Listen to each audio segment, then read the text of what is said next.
So I'm not mentioning the pre-pod, but why not? Because then you get stage fright, remember? Oh, yeah, We're not just repeating the same jokes. Sorry. God almighty. We're only on podcast number 6 and we've run out of jokes already. I've got no tea, nothing to slurp. And your new fancy microphone set up. I will be sounding very smooth in this section of the pod, but in the main section, which we're about to describe when we come to it, I'll be sounding pretty ropey because I was on the old earphones things. Yes, you will. And, I think but that is the essence of what makes our podcast 3 stars. Yeah. But now that Chris doesn't have his he does have his strap-on microphone. Strap-on. This is a strap-on. Fully fixed with, and I've got I forgot Pop shield. What's it called? I've got a pop shield. Get it right up you. Pop shield. Pop goes the weasel. Oh God. Make it stop. Please, Stewart. Just introduce the client. Microphone.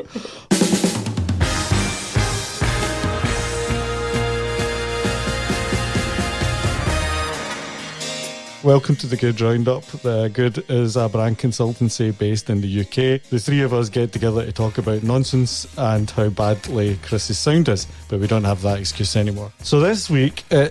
occasionally we talk about brand as well. Yeah, we're talking about brand, but we're not talking about... Well, we are, but not so much. We're not talking about Corona. We're done with Corona and how it's affecting the business. Because what's Corona? It's a virus. There was a joke about it. It's gone viral. Don't. Stop. Has it? Stop. What? Stop. So that was good. Thank you. So we thought that to spice it up a little bit, that we would talk to somebody. Chris, who are we going to talk to today?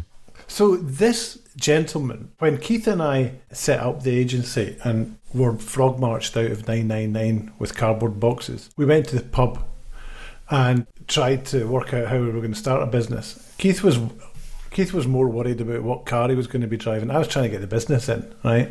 Anyway, the phone rang, and it was Chris George. At the time, he was at Siemens or Siemens Mobile, and he gave us a job. So he gave us our first brief, and it's on that, that Starbucks napkin I've got up in the office, which was the first brief. That's the brief that I took. The details of the call that I took with Chris were our very first call. Chris George has been a client on and off for a while, and now in his current role, he's a client again, and his title is Marketing Director for UK and Ireland for Electrolux. Chris, welcome. How are you coping in these locked down times? I'm getting through by listening to the good podcasts, mainly. It's keeping the spirits high. So you're the one. I am the one of 6. I see. And you've rated it. You've given it the 5 stars, haven't you? No, I followed Stuart's instructions and gave it 3. That's all it's worth. Until I'm on it. Now it's 5 stars.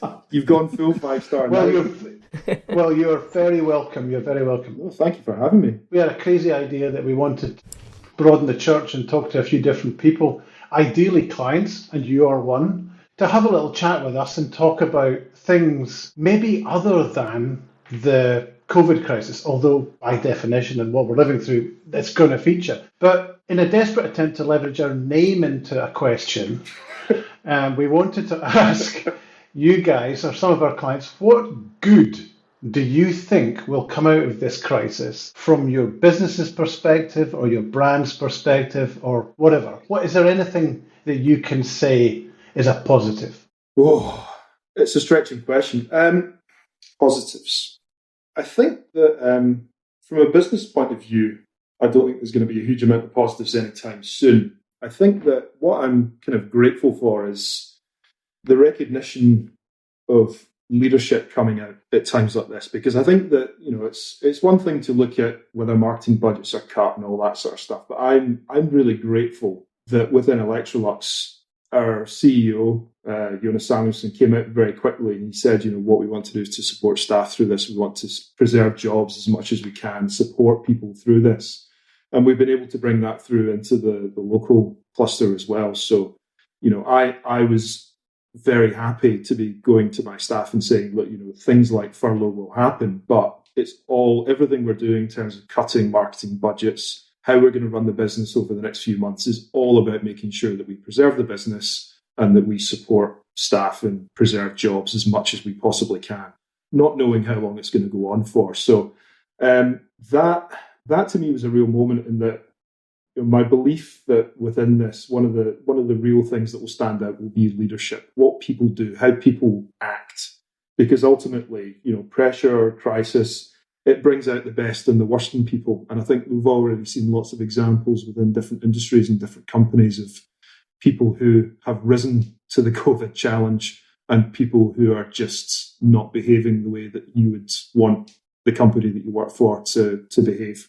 So I'm very grateful that we've got that sort of leadership. We've got people that care, and that allows us to be caring for the people that we work with. And I think as we go through the crazy times and as we try and figure out what it is our response should be, it's great to know that you have that basis, that foundation of being part of a company, an organization that wants to do good and that wants to do right by its people. So I think that is something that comes out as a mark of success, certainly for the company that I'm working for.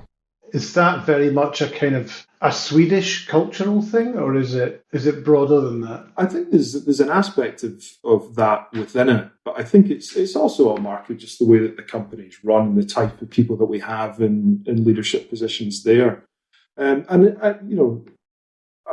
I think that leadership stands out because there are natural leaders within any business, and hopefully you would expect them to rise to the top. But I think that we've also done a lot of work, certainly within the UK, to try and develop leadership and to think more about what leadership is. And one great thing about COVID is that it's giving us a lot of time and space to be in the moment and think about what it is we're supposed to do as leaders within business, within marketing. There's lots of opportunities for us to do good things, not because we have to, but because we want to. We've seen companies that are offering support, offering, bargains to NHS staff, which is something that we're going to be involved in as well, and trying to do the right thing.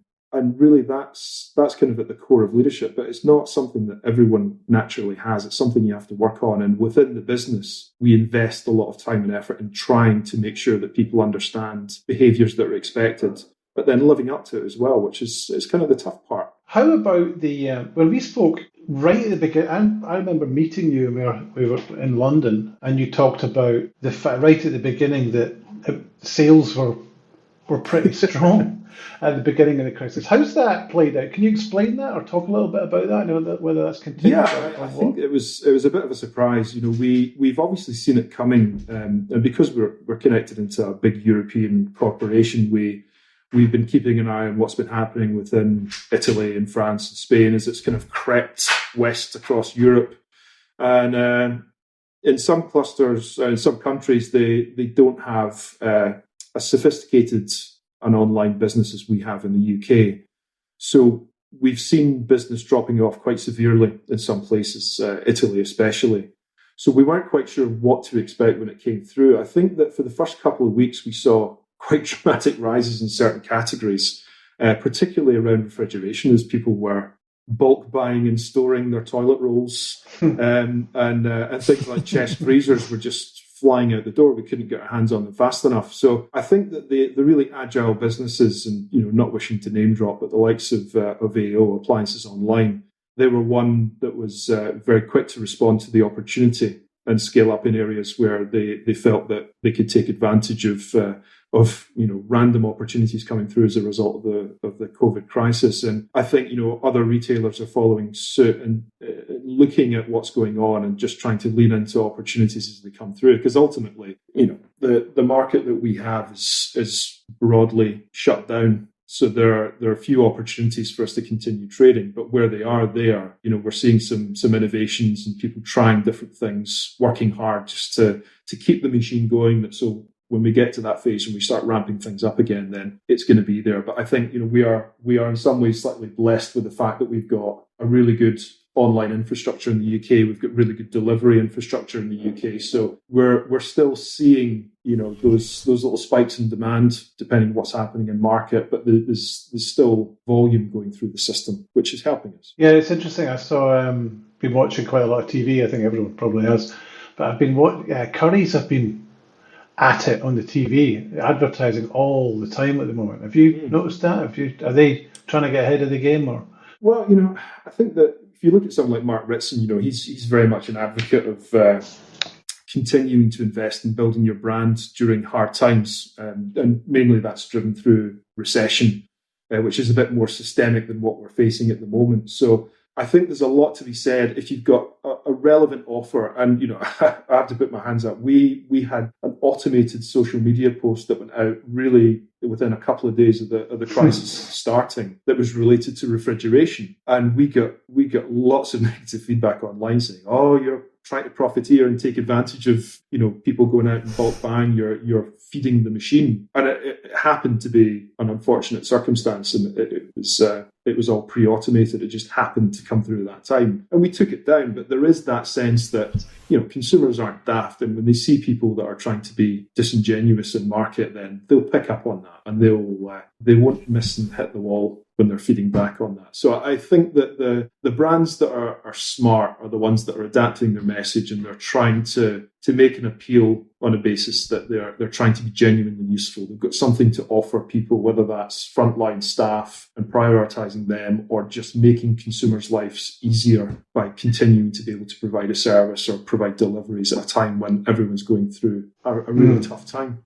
I was just going to ask a question about, and something not specifically brand related, but you touched on it at the start when you were talking about kind of leadership throughout the organisation. And something we've obviously as a small business spent a lot of time talking about is the challenge of working from home and staying connected with the team and using things like Microsoft Teams and Zoom and all that. I'd be interested to hear from you, obviously working in a European or global organisation, what does changes have you put in place, or what are the things that you're doing to kind of retain that connection on a day-to-day, week-to-week basis with the team, either locally and across the markets? Yeah, it's kind of been quite funny. I think the frequency's actually gone up significantly. I think to begin with, we kind of believed that we'd follow the same pattern of communication with our teams or with our European colleagues as we went through it. But actually what we've found is that we're using the platforms in a way to be a bit more brief and to have a greater cadence of meetings on a more regular basis, but keep it short and sweet, because what's tending to happen at the moment in terms of information cascades is there's a lot happening and it's quite intermittent. So if you leave it a week or 2 weeks or a month,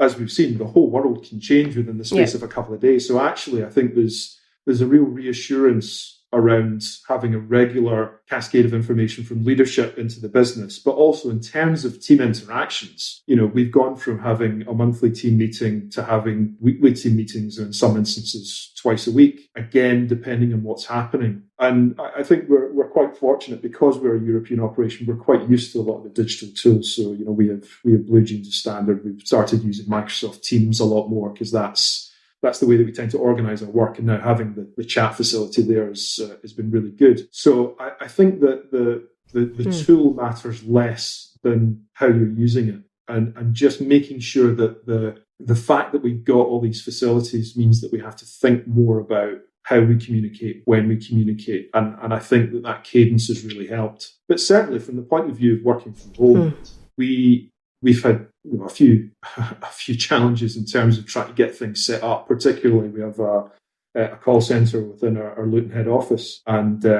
getting the best part of 100 people to now be able to operate fully remotely, but still be interconnected into the system and be able to deliver an ongoing service has been a real feat. So, our IT guys have done a fantastic job, and our business continuity team have done really well at just making sure that we had everything in place before we needed it, and that everything's been really smoothly handled. So I think I've been struck time and time again, obviously from my own marketing team, but across the Electrolux business in the UK, the professionalism of people as we've gone through the change and the understanding it's been incredible. It's been incredible to watch. We found the same. We talked about that last week on the podcast, didn't we? Just the reaction, the way that the team have kind of reacted and behaved and taken on board the changes that we've had to make. It's quite, what's the word I'm looking for? Humbling. There we go.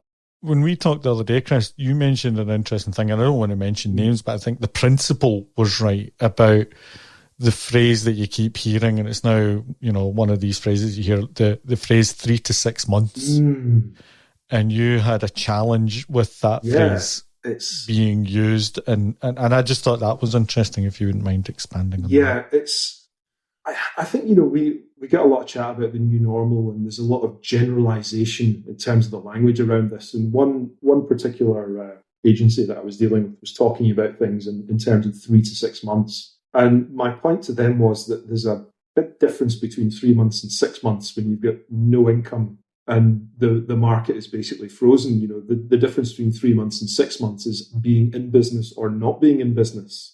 We can weather the storm quite happily, I'm sure, for 3 months. But when you start going beyond that, it starts to ask much bigger questions. And we're a major corporation, so there's lots of businesses where they won't have that safety net. At the moment, cash is king, and there's very little going around. So when people kind of generalise, it's 3 to 6 months, it's like, no, actually, we need to be a bit more accurate than that, because 6 months down the line, if we're still in this situation, it becomes cataclysmic. And I think that there'll be a lot of pressure on government. I'm sure there already is from the CBI and other organisations to really look at the trade-off between what is a horrible situation with people's health versus a systemic potential issue with the economy. And the pressure will come on about how quickly they can start to go through that restart of the economy, how quickly they can start to switch areas of it back on just to get things moving.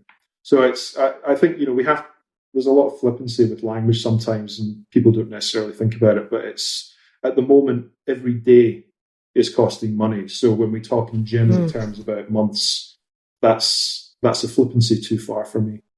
I agree. Given you guys you have a portfolio of brands, and that operate at different levels and different price points. Which do you think will do particularly well when we come out of this? Do you think that, we've got a particular favourite, the Zanussi brand that we've done some work on, and it seems to be, it was doing well before this all came out of left field. Do you think that will gain quite a lot of traction at the back end? Do you think it's well positioned to do so? Oh, I would love it to. Because I think there's so much more that we could do with the brand. And we've obviously got some great products coming down the line with them as well, which we've had to postpone the launch, unfortunately, which is probably now going to be 2021. Across the AEG and Zanussi, you look at it, and at the moment, in sort of binary terms, everyone within the white goods industry is really pushing towards the low end. So it's prices all important at the moment, which obviously favours Zanussi, because although it's not cheap, it's a value brand. So it's probably slightly better positioned. At the same time, we are still on TV with AEG. Again, not to keep referencing Mark Ritson, but when he does talk about the benefit of promoting your brand or keeping your brand present within phases when the economy is not doing well, it tends that they bounce back stronger and increase the benefit when we come back on track. So the fact that we're still live with that and that we're still investing in that brand, you would hope that once we get back into a more normal cadence of retail, then it will benefit from recognition. But it's also more expensive, so it's probably not the thing that people are looking to invest in at the moment. So I think there's kind of a trade-off, and I think the whole aspect of where we are at the moment is, we have these defined strategies. We've got a 5-year strategy in the business. Year on year, we've got a fully mapped out plan. All of that went out the window, and it's really that switch into tactical opportunities. So really now it's about trading where we can, and it's about taking advantage of opportunities to keep the brand front of mind. Really, over the course of the next 4-5 months, it will be about making sure that people understand and are reminded of the fact that we're in market and available for them to buy, and that we're there for them when they need to repair any appliances that they have from our brands as well. So it's going to be very difficult to judge how you can springboard out of this current situation onto bigger and better things. But if we can continue the momentum that we had with AEG prior to what has been going on, then we'll be in really good shape, because we've continually been taking share, and we've been driving the brand in the right way. We've got new investment in brand campaigns, which is going to come through later this year as well. So there's a lot of exciting stuff that we've got planned, and a lot of great products that we have to sell. It's just whether the opportunities will be there when we come out of this. Because the challenging thing for you, because again, this is something we were talking about the other day, Chris, and I've seen it a few times since we chatted, was that everybody's now in the fortune telling business. and now telling us what's going to be happening in 3 to 6 months. And one of the interesting things I saw was, I can't remember the report. I'll put it in the show notes. But the report was basically about how the home was now you were going to see a lot of people spending a lot of money on their home now because they realise that's the epicenter of their life, and they'll be scared that this is going to happen again. So a lot of investment will go into the home, which would benefit AAG. At the same time, you could then just maybe click 2 clicks down on Google, fart out another report that says that because we've been stuck in the house for maybe up to 3 months, that actually it's going to be garden furniture ahoy, it's going to be the outside experience, it's actually the home is going to be a refuge but not the place to live, and there'll be more people going outside. And it must be tricky for your brand and all brands, and to kind of keep that agility to kind of going, right, what is, because who knows? I mean, who knows? It's a really good point. I mean, I'm sure, like you, I'm out for my once-a-day run as mandated by government, and I just see lots of people out in the garden. I see them painting stuff. We're redecorating the garage to make it into a home gym. But the aspect of human nature that I'm interested in, people talk about the new normal. The aspect of human behaviour I think is most prevalent is the idea of, like, if someone goes through a traumatic incident, a health incident, for example, the first thing that they think of is, when can I get back to normal? And this feels like, because it's kind of a traumatic experience we're going through, the idea that we're all driving towards normality. So at the moment, there's lots of opportunity for home improvements and stuff like that. We're hopeful that people who are deferring having a new kitchen installed with lovely new appliances, that will all come back on stream. But this sense of trying to get back to normality actually means getting out of the house. I don't want to be in the house. I want to be out, and I want to be back with my friends and my family. Is there going to be a surge in late year holidays? Are people going to be flocking to the cinema? It's trying to imagine what people will do to release this pent-up frustration at being at home, rather than thinking, I hate my kitchen, so I really like to spend a lot of money on that. They might just think, well, I'm so sick of being in this house, I'm going to spend the kitchen money on a holiday, and I'm going to go to Tahiti. So it's difficult to second guess, but it is this sense of, I don't think that we're seeing this amazing trajectory towards a kinder, gentler, more humane society, and everything's going to change. I think it's going to snap back like an elastic band, and everyone wants to go back to a sense of normality. When can I get in touching distance of life as it was before? And that will be the emotional reconnection once they get through this phase. So I think that, to your point, you get a lot of data coming out of consultants, I'm a big fan of, as you know, and other people, where it's kind of looking backwards, and it's actually not thinking in a forward direction. There's not a lot of vision about what's going to happen, other than people saying, "Ooh, it's all going to change." Which I honestly don't believe there's going to be seismic change in society, because there generally doesn't tend to be. And I think that the opportunities are going to come in this kind of third phase. Once we go through the trauma, we get into this phased restart, and then that drive to normality. That's when the opportunities will present themselves. But it may be that the main opportunities are going to be about event-based marketing, or it's going to be about being in media, which has been essentially locked down for the last however many months by the time we get to that stage, because nobody's making cinema, nobody's making TV programs at the moment because they can't. So there's a pent-up demand to get back into that sort of mind frame. So should we be doing more cinema advertising?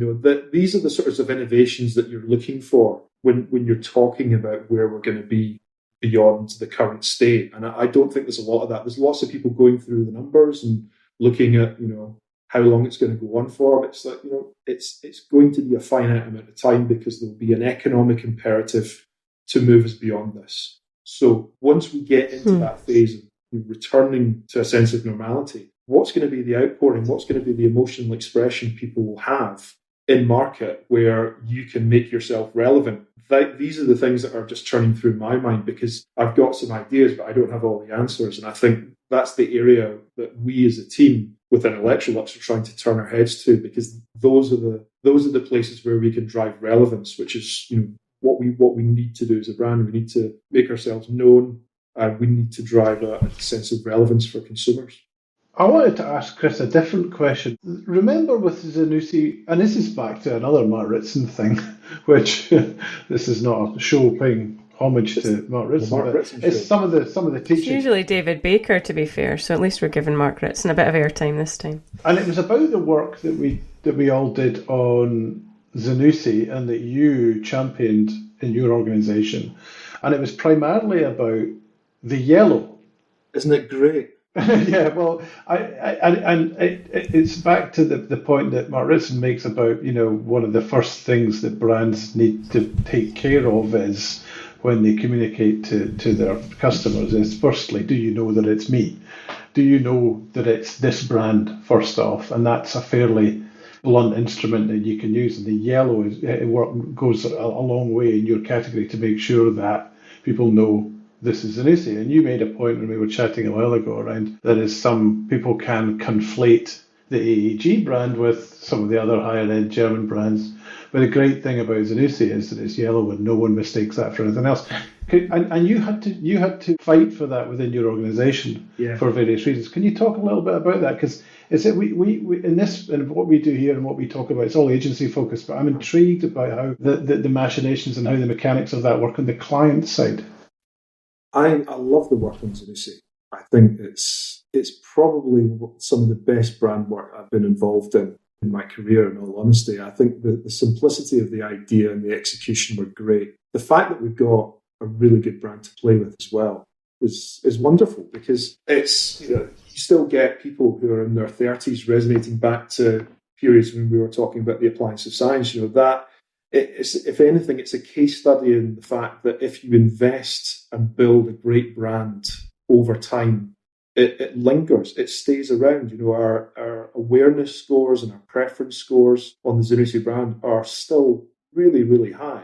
And we have not spent anywhere near as much money on that as we have with our A brands over the last 10, 20 years almost. So being given the opportunity to kind of breathe a bit of life back into it, I think was great. It was because the work that was being done originally on the brand wasn't good enough, and it didn't reflect the stature of the brand, certainly within the UK, where it's still very strong. So we grabbed hold of that, and we asked for an opportunity on a very minimal budget to come to, or to bring something to the table that was a bit different and reflective of what it should be, and just bloody good work. And I think, having worked with you guys, and obviously Darren got hold of it by the scruff of the neck, and he just started to deliver real simplicity around the language, about the colour, just the way that we started to turn the brand around without doing anything radical. We didn't add new elements. We changed the font slightly. All of that was reflective of the brand. So to be able to take that simple platform and then,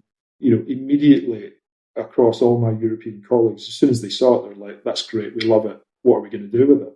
And we, as is the nature of larger corporations, there's a lot of stakeholders and there's lots of people who would wish to have input into these sorts of decisions, because obviously it's the brand is a big business across Europe, not just in the UK. So we were fortunate to be given the opportunity, and I think that we did a good job of managing expectations and managing the process through.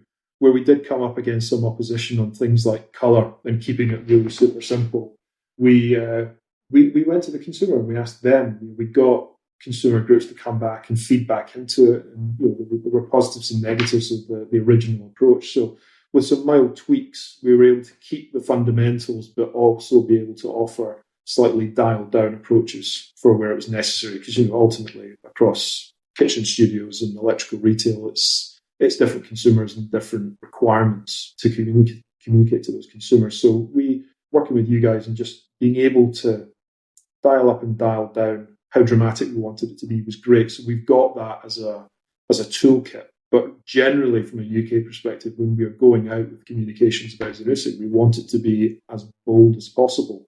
So having stuff which is bright, bright yellow, it is, to your point, unmissable. People know exactly who it is. But the thing that I think really was the moment of the sort of moment of clarity around the work was around the language, because it was bringing that irreverence back to Zanussi and having a bit more tongue in cheek and adding that element of humour into it, which has a degree of appeal to the consumers we're talking to, because they're not fancy dans. They don't want to spend a fortune on kitchens in their house. They're looking for really functional stuff. But in terms of the way that we communicate with them, bringing that element of humour back into it, as well as the boldness of the communication, I think is what will stand us in good stead over the course of the next 3 to 5 years as we try and ramp up our spend on that and really invest both in the product but also the brand as well.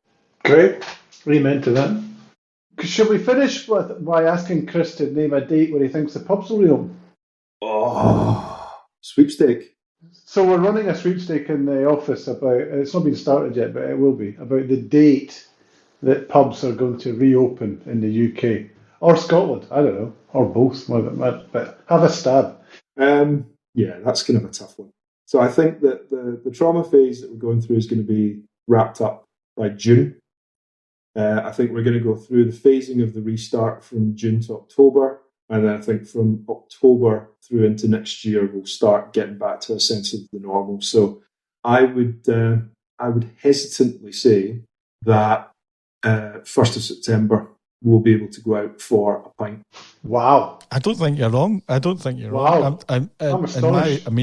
My heart rate has gone up just thinking about it because I'm going to end up killing somebody. I know. I do think you're right though. What you were talking about, Chris, when you were saying, there's all these folk that are making fucking mad proclamations about how we're going to become such a nice, kind human race, and we're all going to find, new ways to spend. It's like we were talking about it at the weekend. It's like, what are you going to do when we're not in lockdown? I'm like, I'm going to go out for dinner and see my pals and my family. I'm going to fucking go on holiday. I'm going to go back to work and do the same and go to the gym. The things that I spending my time on before lockdown, I'm going to go back and do exactly the same thing after. I'm astonished that Chris has gone for so late. I'm going Trumpian on it. I'm going like May, if June latest.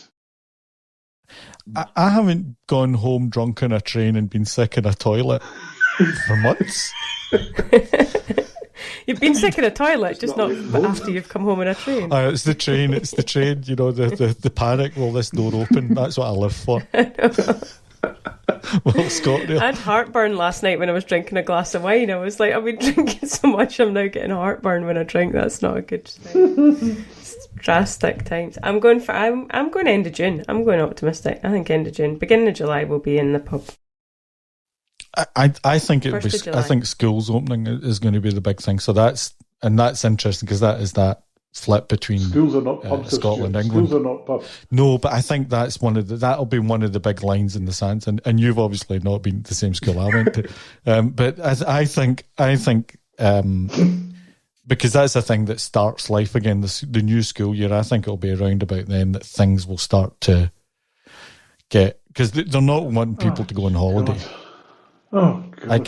No, but I think they can still have restrictions on travel when you have cafes and restaurants and pubs opened. I wouldn't be surprised. But can we draw this back? Because there aren't going to be any. There aren't going to be any cafes and restaurants and pubs left to open if you leave it. I'm going to hang a noose up in the garage. That's back to your point about when does the economic impact become too severe to allow it to continue, that you need to then offset it against the health. But the economic thing is also, and this is the thing that nobody knows, is how do people feel about going into restaurants that will probably feel half empty because they're not allowed the full amount of seats?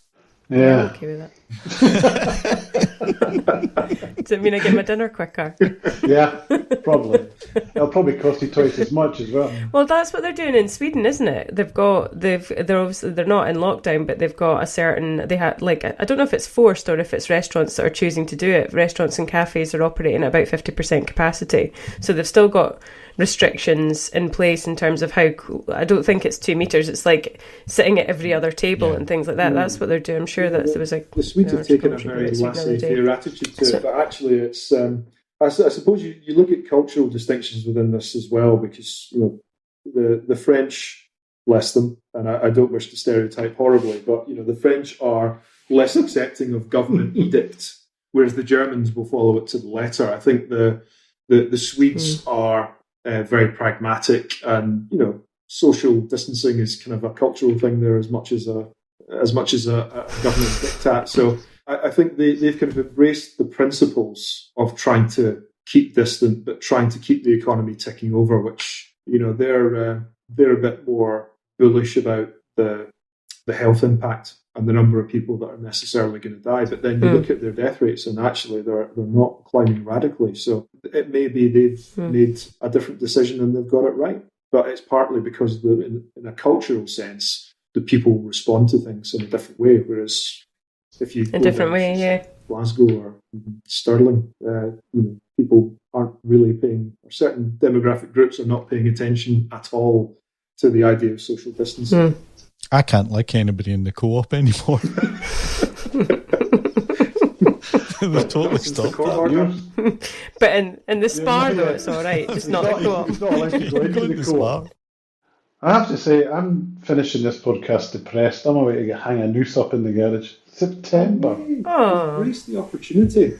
This is a moment for you to be present, enjoy and embrace your home life and your family. Get fit, get rid of that gut you've been dragging around. Shave your head.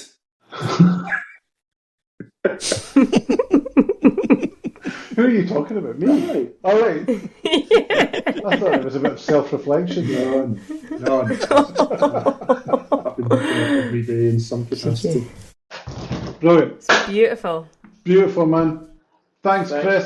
Thanks, folks. Julie. Speak to you later. Nice to see you too, Chris. Take care. See you soon. That was really interesting. I thought it was great to get a client's perspective and talk about all these things. So thanks, Chris. We really appreciate you taking the time.